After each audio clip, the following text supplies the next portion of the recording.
Hey guys, it's Rowdydawg here in Rowdydawg Zoo. You guys heard of Rowdydawg Zoo, right?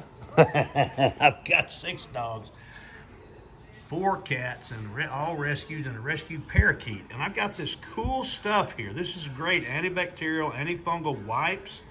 And this little fella here, his name is Snuggies or Snugs. And what happens with him is he is allergic to, what is it, melon? Plastic. He's allergic to plastic, basically. So he'll drink out of one of our water dispensers that's plastic, and he'll get this hot spot under his chin that creates this, it's kind of a scab that forms like a hot spot under his little chin.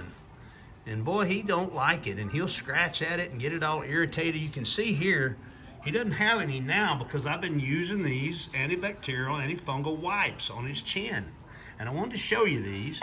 They work really well. They're real simple. They're kind of like just a pad. It's got a medicated wipe, and you just wipe their chin with it. See, he don't mind it.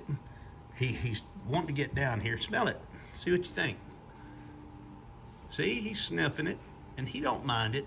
And it has a decent smell. It's not a stringent smell that would run cats off. Here, I'll put it down in front of him, and he'll sniff it. See. He'll sniff it okay, but we've been using these wipes on his chin, and it's really helped clear up that little hot spot under his chin. But there he goes. Anyway, guys, I just wanted to show you. Here they are here, and there's the brand right there. Good stuff. Really works well. All right, you guys take care. Adios from Rowdydawg Zoo.